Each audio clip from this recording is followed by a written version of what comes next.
The purpose of this demo is to showcase the progress we have made with Payroll 2.0.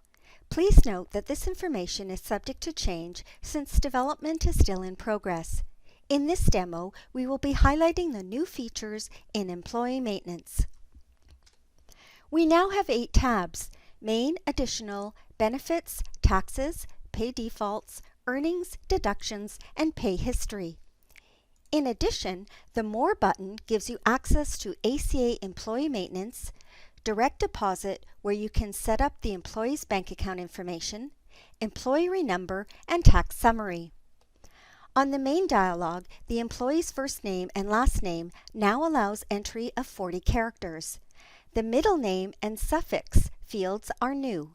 You can enter 25 characters for the middle name and 4 characters for the suffix. A delete button has been added, but you cannot delete an employee if there is existing earnings, deductions, or tax history.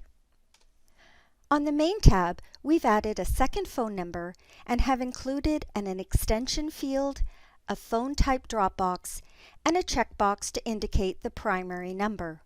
We've also added a job title field, a full part-time drop box, along with a date and comment that can be entered when the employee status has changed.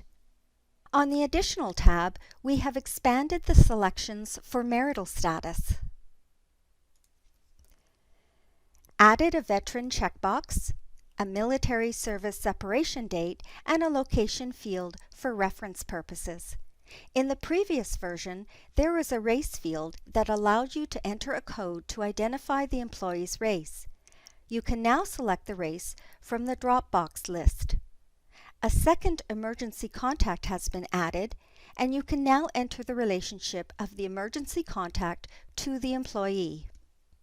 On the Benefits tab, new fields for medical coverage have been added for informational purposes. The benefit amounts displayed here are now stored in a new employee history table tracked by calendar year. The amounts are locked and can only be changed on the Tax Summary dialog located under the More button. The eligibility date is new and is used to calculate the employee's time off hours and availability. The date will default based on criteria entered for the time off code. The last date reset is also new and displays the last date on which the employee's annual time off limits are reset to 0.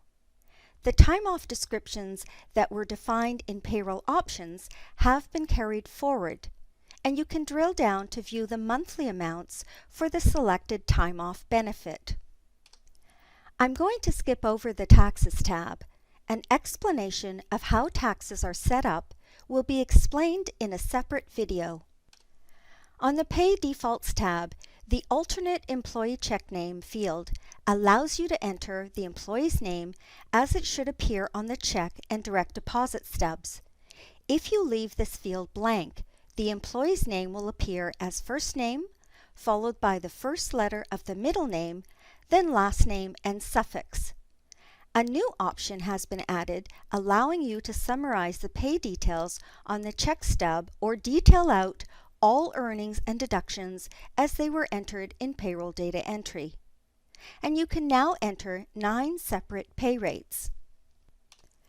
The Earnings tab will display quarter and year-to-date amounts based on the year selected. The drill down allows you to view the monthly amounts for the selected earnings code. The Deductions tab will display quarter and year-to-date amounts for the current year.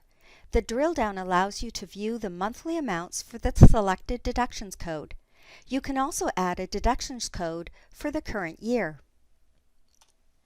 On the Pay History tab, the primary grid displays the employee's gross wages, net wages, withholding taxes, deductions, and hours for each payment based on the year selected. The secondary grid displays the employee's year-to-date totals.